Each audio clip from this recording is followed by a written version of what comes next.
Assalamualaikum warahmatullahi wabarakatuh. Perkenalkan, nama saya Okta Purnamasari, alumni Poltekkes Kemenkes Bengkulu, Prodi D3 Gizi tahun 2018, dan sekarang bekerja di Chuan Fu All Age Nursing Home, New Taipei City, Taiwan. Sebelumnya saya minta maaf karena tidak bisa Zoom live secara langsung dikarenakan ada suatu kendala. Baiklah, di sini saya ingin berbagi pengalaman kepada adik-adik atau bahkan teman-teman sekalian. Sebelum saya pergi ke Taiwan, bahkan sekarang saya sudah bekerja di Taiwan. Sebelum saya bekerja di Taiwan itu, saya melalui kampus kita ya, kampus Poltekkes Kemenkes Bengkulu. Dulu pada zaman saya kuliah itu, mereka bekerja sama dengan salah satu PT, dengan salah satu pihak swasta ya, PT ya. Nah, di situ saya mengikuti prosesnya, yaitu dengan mengikuti memasukkan lamaran lah, contoh, bukan lamaran ya, lebih tepatnya seperti pengajuan untuk mengikuti atau penyeleksian seperti transkrip nilai dari nilai kita, terus ijazah, semua perlengkapan dari mulai data-data diri kita. Terus itu mengikuti kayak pengukuran kesehatan kita, dari tinggi badan kita, berat badan kita. Kalau misalnya kita dinyatakan lulus, maka dari pihak PT ini akan bakalan mengirim kita ke tempat pelatihan. Nah, pelatihannya ini ada di Sidoarjo. Nah, waktu itu sebelum saya pergi ke Sidoarjo, itu kan udah dilakukan dulu penyeleksian. Nah, saya dinyatakan lulus. Untuk itu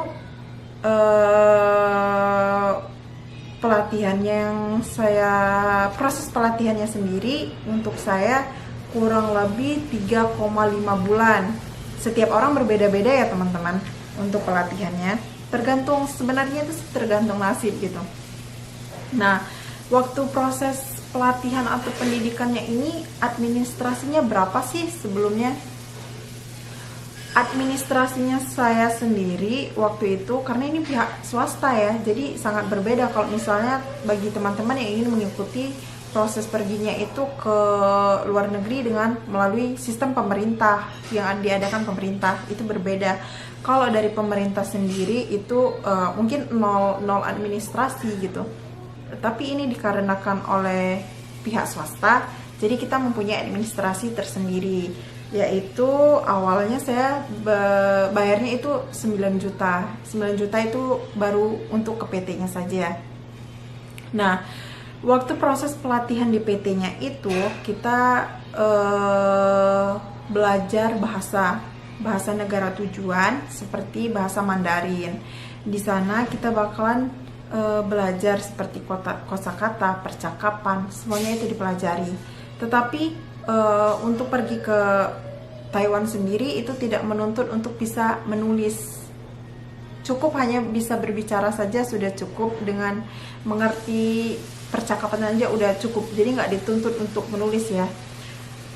Nah, di sini juga waktu di PT itu kita juga ada pelatihan kerja, terus PKL, ada ujiannya juga. Nah, di sini ada ujian yang namanya ujian bahasa, seperti bahasa Mandarin itu diujikan untuk mendapat sertifikat supaya kita itu layak untuk berangkat ke negara tujuan tersebut. Serta adanya ujian kayak pelatihan kerja. Jadi kayak STR, kita juga dapat untuk pelatihan kerja. Ini bekerja sama dengan Departemen Kesehatan yang Departemen Kesehatan setempat ya, bekerja sama kayak gitu untuk emang udah bisa atau belum untuk meloloskan ini kerja di luar negeri. Udah itu sama juga, ada rentan waktunya 3 tahun juga masa aktifnya, sama kayak STR. Sudah itu selama di PT juga kita melakukan medical check up ya. Sebelum pelatihan atau pendidikan itu kita ada medical check up. Dan bagaimana sih untuk kita mendapatkan pekerjaannya itu ke Taiwan? Nah, jadi untuk mendapatkan pekerjaan ini sendiri dari pihak rumah sakit atau panti jompo yang ada di Taiwan bakalan menghubungi pihak PT kita untuk interview kita. Nah, di sini kita interviewnya secara online. Nah, secara online mereka bakalan bertanya, kalian lulusan apa, berpengalaman apa, bagaimana untuk ini. Dan di sana kita bakalan udah dikasih tahu rinciannya kalau pekerjaannya sebagai ini di panti jompo ini, di rumah sakit ini. Kalian sanggup nggak dengan jam kerja segini, dengan gaji yang segini. Pokoknya di sana mereka udah merincikan semuanya. Jadi kalau misalnya mereka mereka bakalan tertarik dengan kita, mereka bakalan keep kita untuk bekerja di rumah sakit tersebut atau di panti jompo tersebut. Jadi waktu di Indonesia, ini interviewnya dari Indonesia ya kita. Jadi waktu Indonesia itu kita udah megang job. Jadi udah megang bakalan kalau datang ke Taiwannya itu kita udah pasti kerja. Nah, waktu di Taiwannya itu sendiri gimana sih? Nah, pertama kali kita datang ke Taiwannya itu kita bakalan ada di penampungan dulu nih. Bakalan dikasih di penampungan dulu sebelum kita dikasih ke agensi. Nah, sebelum datang ke agensi, jadi kita di penampungan dulu itu untuk melakukan medical check up lagi. Jadi di sini kebanyakan dulu medical check up kalau ya untuk memastikan lagi keadaan kita kalau kita misalnya baik-baik aja. Nah, sesampainya di agensi itu masih banyak lagi ada berkas-berkas yang harus ditandatangani tentang persetujuan semuanya. Nah, sesudah itu baru kita diantar ke tempat kerja kita di rumah sakit atau di panti jompo. Nah, kerjanya itu sendiri gimana sih sebenarnya? Nah, untuk kerjanya itu sendiri sebenarnya di Indonesia udah dijelaskan sebelum kita penandatanganan kontrak. Kalau di sini itu kerjanya 12 jam kerja, 8 jam kerja itu waktu normal, dan 2 jam itu lembur. Jadi setiap harinya emang lembur. Untuk kerjanya gimana? Per shift atau seharian atau gimana? Untuk kerjanya sendiri itu per shift. Jadi 2 shift, shift malam dan shift pagi. Jadi kalau misalnya dari jam 8 pagi itu sampai jam 8 malam. Nah, untuk shift malamnya dari jam 8 malam sampai jam 8 pagi. Oke.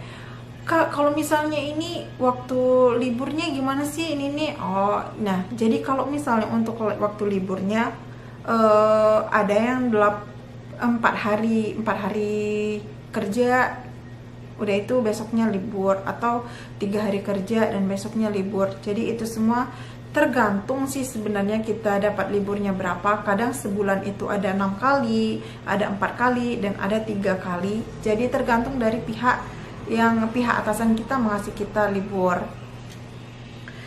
Untuk di Taiwan sendiri kerjanya boleh nggak sih kalau pakai jilbab kayak gitu? Kalau untuk pakai jilbab mungkin tergantung pihak rumah sakit atau tempat kerjanya memperbolehkan atau enggak.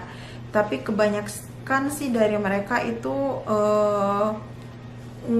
bukan melarang juga, tapi kayak enggak memperbolehkan kita pakai jilbab. Jadi kayak lagi kerja jangan pakai jilbab, tapi sesudah itu lepas dari pekerjaan boleh kita mau pakai jilbab atau mau apapun boleh. Waktu lagi kerja aja nggak boleh. Kalau untuk ibadahnya sendiri kan kita mempunyai waktu istirahat, nah itu boleh digunakan untuk ibadah. Nah, untuk tempat tinggalnya di Taiwan, untuk tempat tinggalnya kita dikasih mes ya, kayak apartemen gitu dikasih. Nah, kita tinggal di sana. Jadi bukan satu kamar satu orang ya, ini kayak satu kamar itu bisa 2 orang atau 4 orang, nah gitu. Jadi sama-sama. Nah, itu juga kita masih bayar sendiri ya dengan potongan gaji kita. Nah, gajinya berapa sih kalau di Taiwan?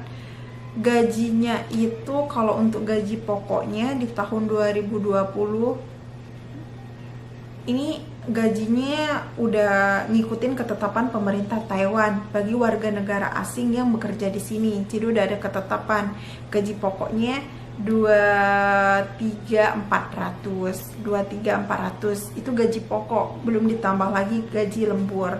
Kalau misalnya ditambah gaji lembur itu bisa sampai dapat 25 ribuan NT atau 25.000 New Taiwan dollar. Bisa sampai 13 jutaan. Di sini juga kita kerjanya nggak cuma orang Indonesia, orang Taiwan aja, tetapi kita dari Indonesia, Vietnam, Filipina, Taiwan. Nah, jadi tergantung tempat kerjanya. Jadi bahasa yang digunakan itu kan tentunya bahasa Mandarin, komunikasinya untuk kayak perpindahan shift. Kalau udah shift dari shift pagi ke shift malam, jadi kan pakai bahasa Mandarin. Jadi bagi teman-teman atau adik-adik yang mau pergi ke sini, pelajarin aja dulu bahasanya itu. Nggak apa-apa, jangan takut untuk pergi ke sini. Kalian pasti bisa kok untuk belajar bahasa itu. Kan di PT waktu pelatihan kemarin atau pendidikannya kan kita udah belajar gitu. Jadi nggak perlu takut. Ya semuanya itu kalau prosesnya prosesnya dinikmatin aja waktu pelatihan atau pendidikannya, pasti bisa. Mungkin itu aja sih pengalaman yang bisa saya bagikan kepada adik-adik sekalian atau teman-teman sekalian. Semoga bermanfaat. Maaf jika penjelasannya kurang atau masih banyak kekurangan lah dalam penjelasannya. Saya akhiri. Wassalamualaikum warahmatullahi wabarakatuh. Xie xie ni men.